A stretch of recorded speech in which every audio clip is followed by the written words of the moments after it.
প্রিয় ভিউয়ার্স আসসালামু আলাইকুম। আজকে দেখাবো কিভাবে তৈরি করবেন রেস্টুরেন্ট স্টাইলে ইলিশ মাছ ভাপা।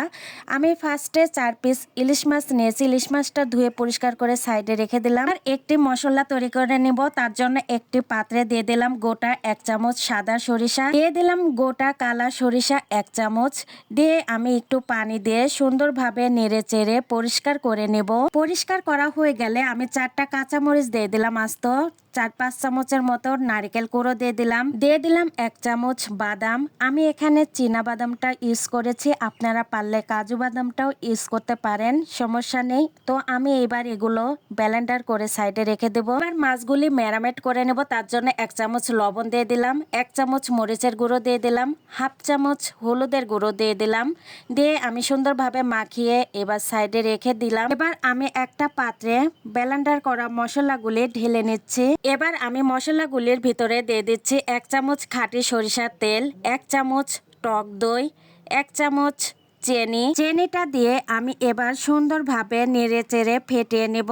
কিছুক্ষণ পর দেখেন মশলাগুলি কিন্তু মিক্স হয়ে গেছে আর সুন্দরভাবে একেবারে পাতলাও হয়ে গেছে। তো আমি এবার রেখে একটা বাটিতে সুন্দরভাবে তেল ব্রাশ করে নিয়েছি। আমি যে সরিষার পেস্টটা করে রাখলাম 2 চামচ বাটিটার ভিতরে দিয়ে দিচ্ছি, আর বাটিটা ঘুরিয়ে ফিরিয়ে আমি সুন্দরভাবে সেট করে দিচ্ছি। দেখেন সুন্দরভাবে কিন্তু সমান হয়ে গেছে।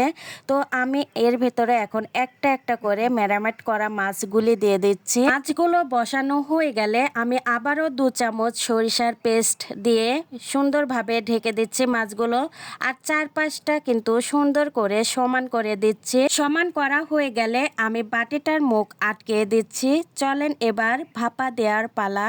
ভাপা দেওয়ার জন্য ফার্স্টে একটা পাতিল চুলাতে বসিয়ে দিয়েছি, দিলাম পানিটা বাটির মাঝামাঝি থাকবে সেই সিস্টেম করে দিতে হবে। আমি বাটিটা বসানোর জন্য একটা স্টিলের গোল চাকি ব্যবহার করেছি। তো আমি বাটিটা বসিয়ে ঢেকে দিয়ে এখন 20 মিনিটের মতো জাল করে নেব। 20 মিনিট পর কিন্তু ভাপা ইলিশটা সুন্দরভাবে পারফেক্ট ভাবে হয়ে গেছে, আর দেখতেও কিন্তু অনেক লোভনীয় হয়েছে। এই ইলিশ মাছের রেসিপিটা কিন্তু বাঙালির ঘরে ঘরে খুবই জনপ্রিয় আর সকলের পছন্দের একটি খাবার। আর নয় রেস্টুরেন্ট, ঘরে বসে তৈরি করে ফেলুন মজাদার ভাপা ইলিশ।